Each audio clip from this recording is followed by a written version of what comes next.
Mtazamaji, karibu katika kipindi cha Kilimo Ajira Yangu. Wiki iliyopita tulizungumzia tatizo la ugonjwa wa mikorosho unaojulikana kama mnyauko fusari.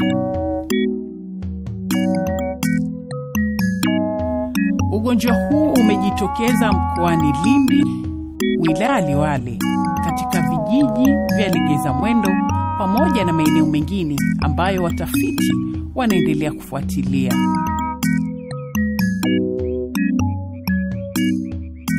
Wataalamu wanasema vimelea vya ugonjwa huu vinakaa katika udongo na husababisha mkorosho kukauka kwa takriban wiki moja. Wiki hii tunaendelea na sehemu ya pili ya kipindi hiki.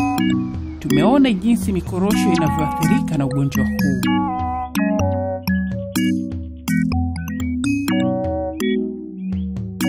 Kwa kweli ili tatizo la kukauka kwa mikorosho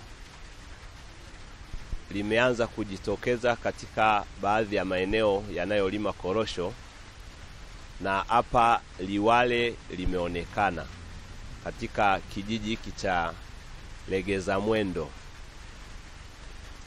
Tulipata taarifa kutoka ofisi ya mkurugenzi wilaya ya Liwale, na zilipotufikia ofisi ya mkurugenzi wa Naliendele, basi ikatumwa timu ya wataalamu kuja kuangalia ni tatizo gani. Tulipofika kwenye mashamba yalipoathirika hapa Legeza Mwendo, ndo tukakuta mikorosho mingi imekauka.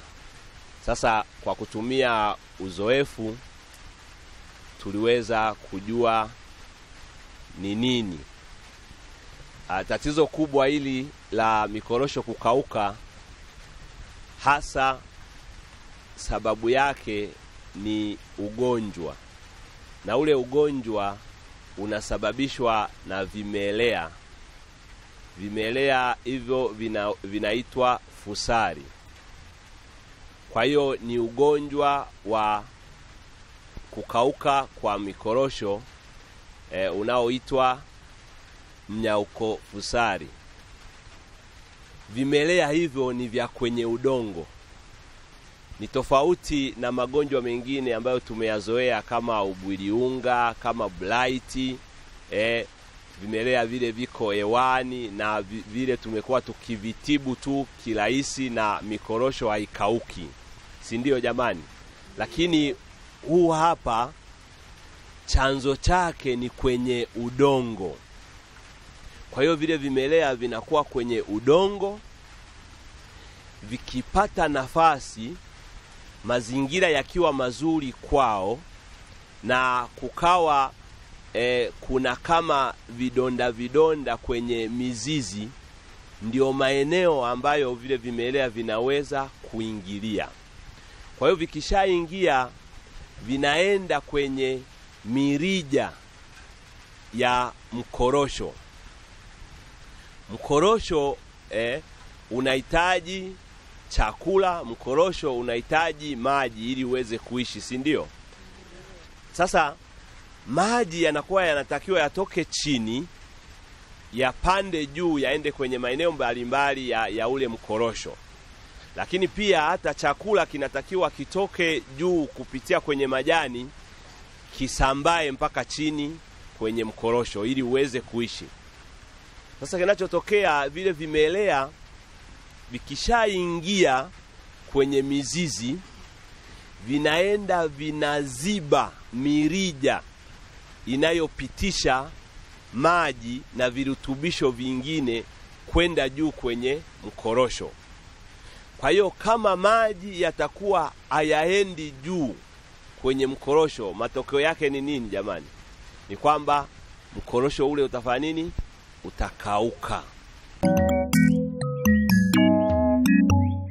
Watafiti kutoka Naliendele walifanya mkutano na wanakijiji wa Legeza Mwendo na kueleza mbinu za kujikinga na magonjwa ya mikorosho kama haya. Wenzangu wameshaeleza dalili za ugonjwa huu unaoitwa nyauko fusari.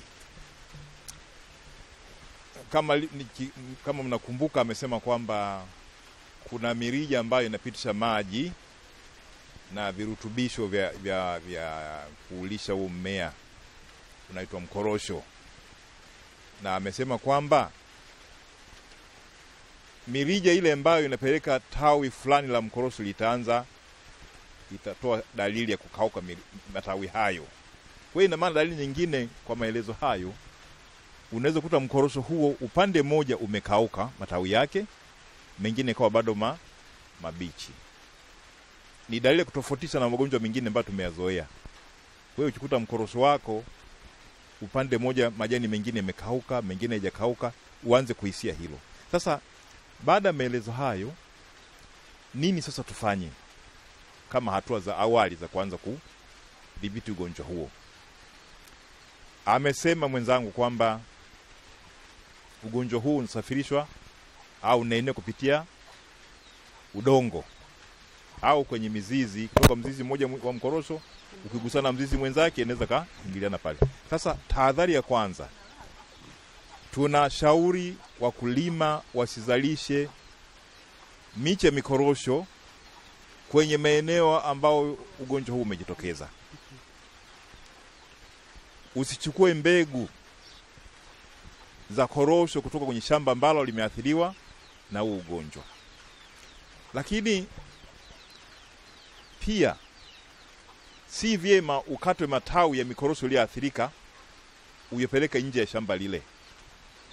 Ni vyema matawi, ule mti ukiona umeanza kuumwa ugonjwa huo, ukate na kuchoma moto.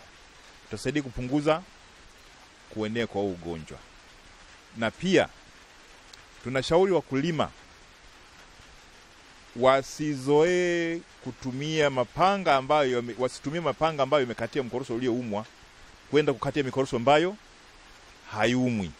Kwa sababu kwa kufanya vile utakuwa unahamisha vile vimelea kutoka mkorosho unaoumwa kupeleka kwenye mkorosho ambao haumwi.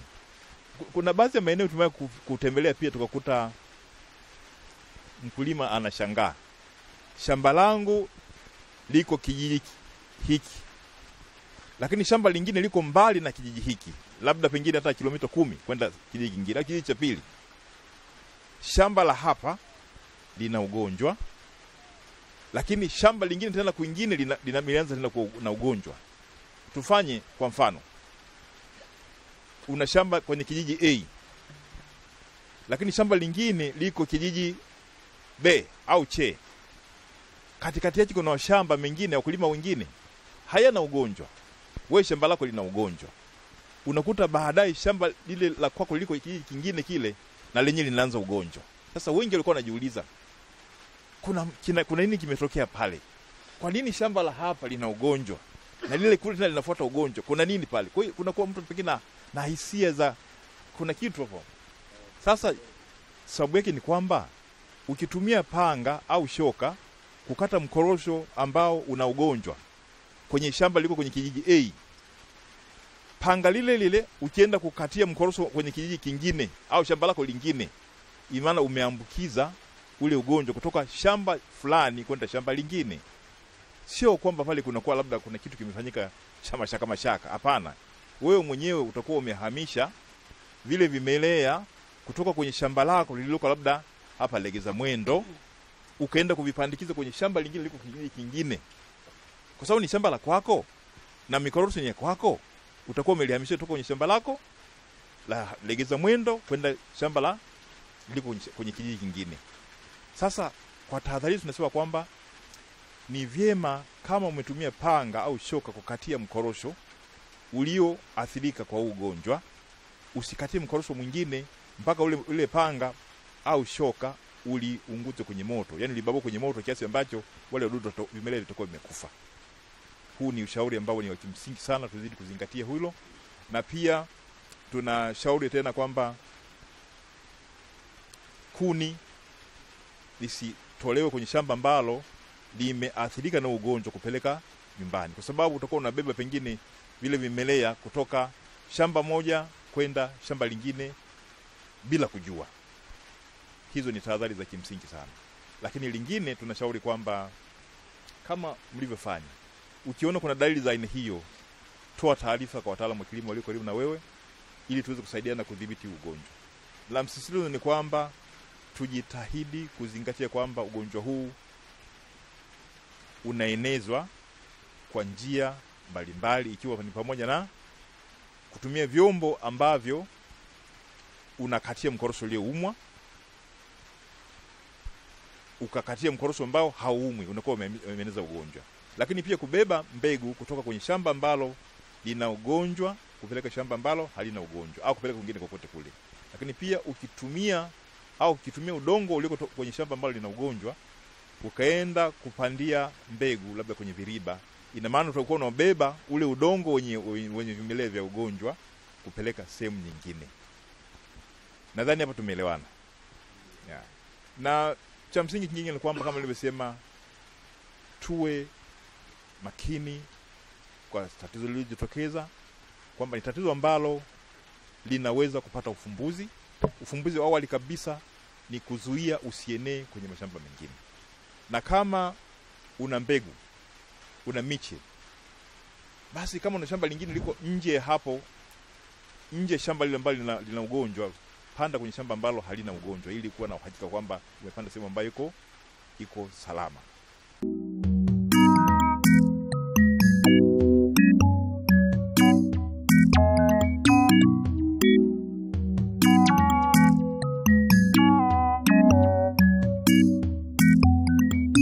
Kupulizia inakuwa kama tunaongeza ugonjwa.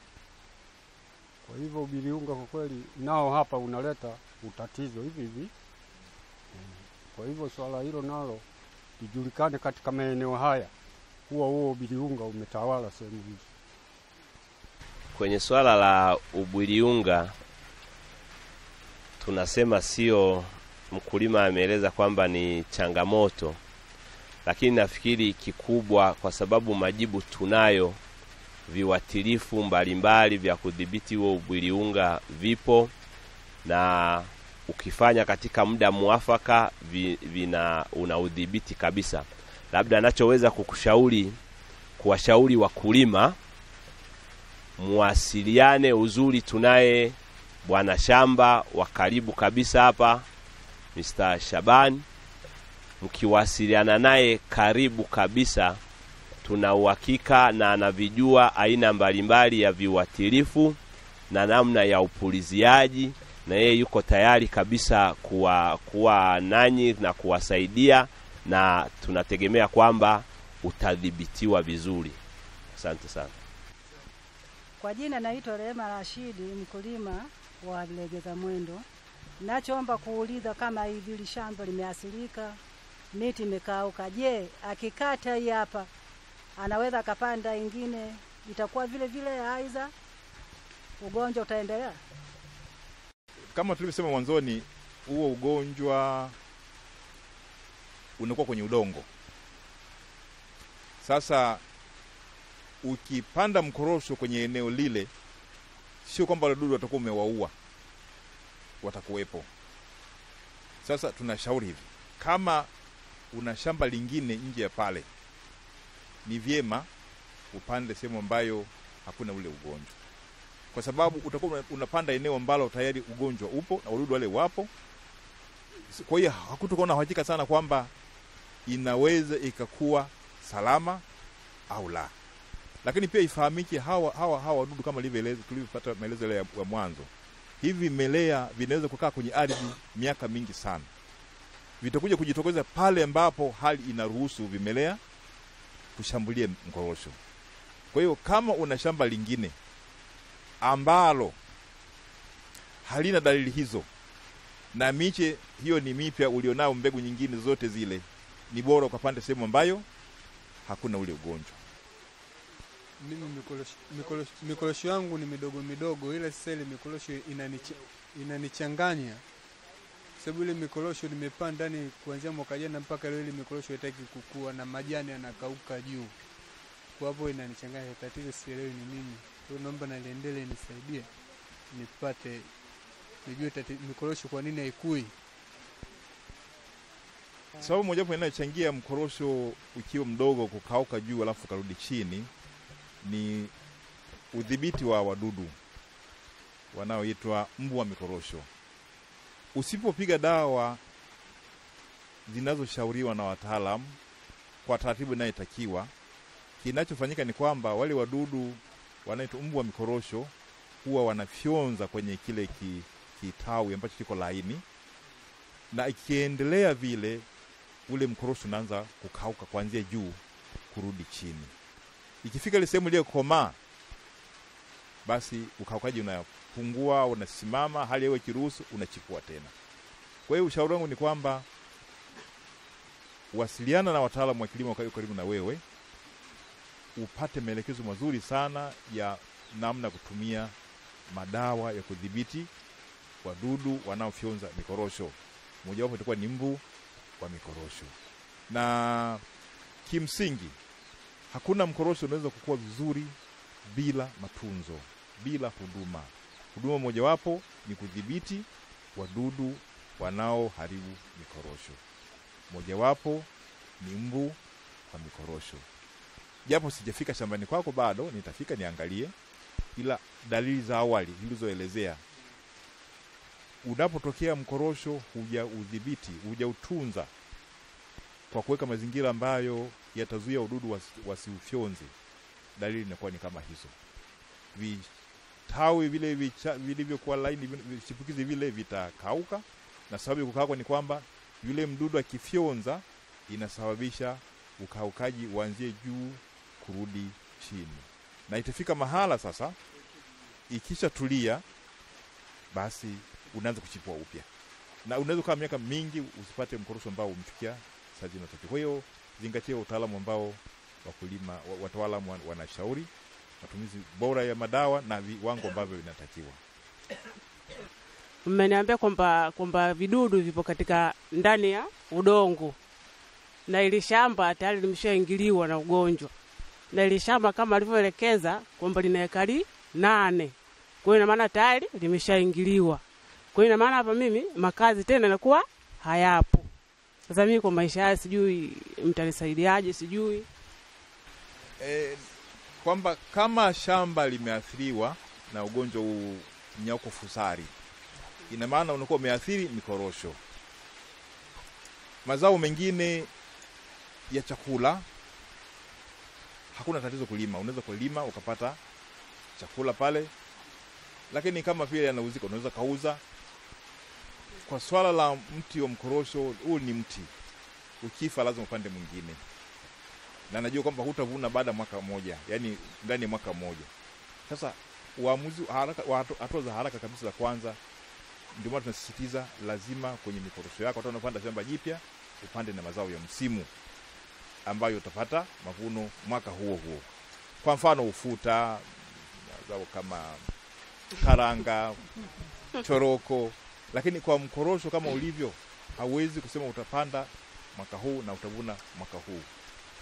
Kwa hiyo kwa hilo na kushauri usisahau kulima mazao yale ya msimu. Hata utakapoanzisha shamba lingine jipya huko, panda na mazao ya msimu.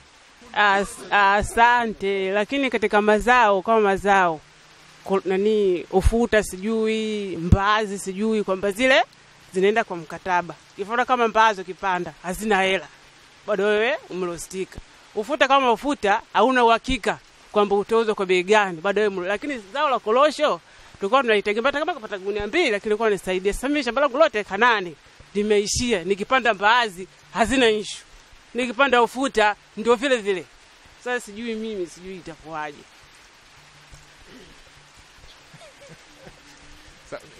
Nimekuelewa.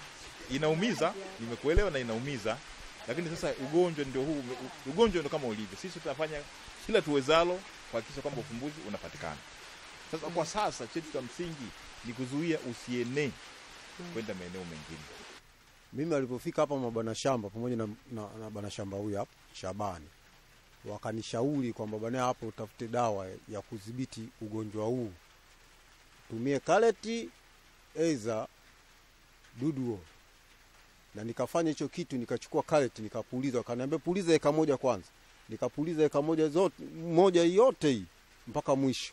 Lakini bado ugonjwa ukazidi kupanda mbele mpaka unafikia hatua ya sasa.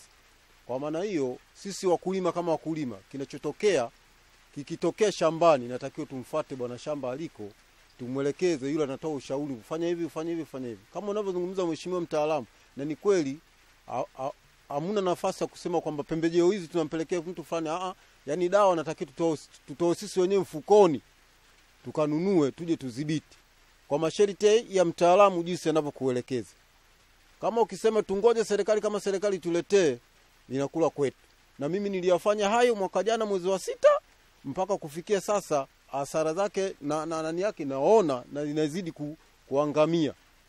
Kwa maana hiyo sasa sisi wakulima kama wakulima tunavyoathirika kujua ya kilimo, tunavomwendea bwana shamba. Bwana shamba tunaye huyu hapa karibu. Ukimwendea anashaurika vizuri na nakuja naangalia.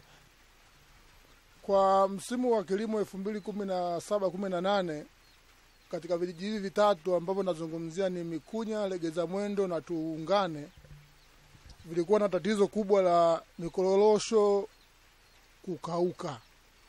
Na kwa mara ya kwanza, kwa mfano kitongoji kama cha Manyakula, kitongoji cha Legeza Mwendo, cha Songambele, kule ndo ambako mikorosho mingi ilikuwa inakauka. Lakini tatizo kubwa la kukauka ile mikorosho ilikuwa ni ugonjwa wa dieback ambao ulikuwa unasababishwa na hawa mbu ambao watafiti wametuambia.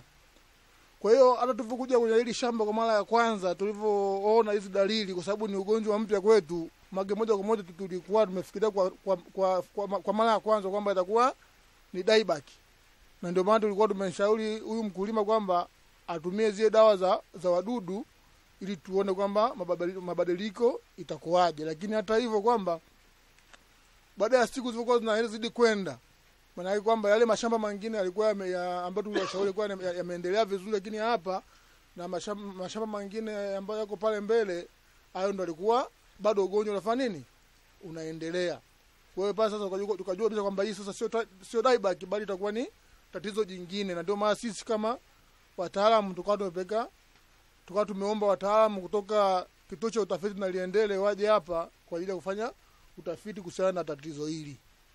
Kwa hiyo nachoshauri wakulima kwamba sisi wataalamu tupo, tunafanya kazi na nyinyi muda wote, na vizuri kwamba zamani kwamba wakulima wengi walikuwa wamezoea kwamba maafisa kilimo wanapita wanatembelea kule kwenye mashamba yao. Sasa hizi kidogo imekuwa ni vigumu kwa sababu maafisa kilimo wengi wanakuwa wana usafiri. Kwa hiyo anashindwa kufika kwa mkulima. Kwa hiyo mkulima yote ambaye anakuta kwamba ana tatizo lolote katika shamba lake, ni vizuri akafika ofisini. Kwa mfano kama kwenye vijiji vitatu kuna ofisi pale ya kijiji pale. Unakuja unaeleza tatizo lako, tunalifanyia kazi. Hamna mkulima ambaye atakuja atatoa tatizo akashindwa kufanya nini, kusaidiwa. Watao. Na narudia kwamba kama shamba lako limeathirika na ugonjwa na dalili umeziona, usichukue panga au shoka ukakatia mkorosho ule ambao tumesema umeathirika. Panga lile ukaenda kukatia mkorosho mwingine ambao haujaathirika. Kwa kufanya vile utakuwa unahamisha ugonjwa kutoka mkorosho moja kwenda mwingine. La pili,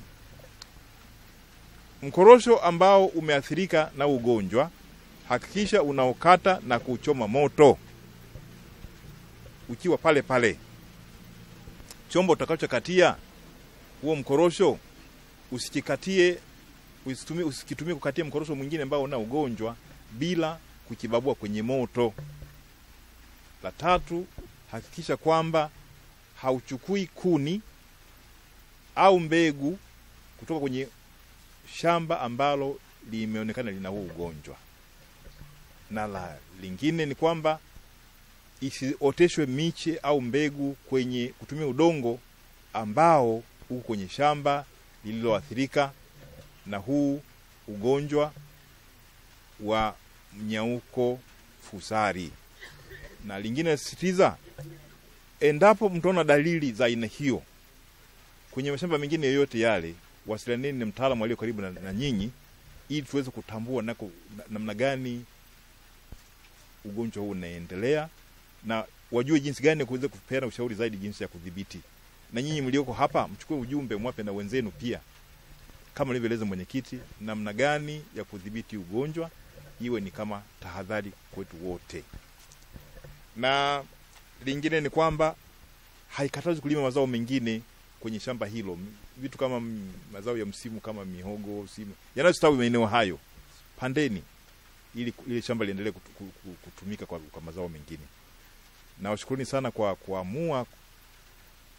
Kwanza nashukuru pia mmetukaribisha kwenye eneo hili, kwa maana kuturuhusu tutumie shamba hili kwa lengo la kufanyia utafiti wa namna kudhibiti ugonjwa.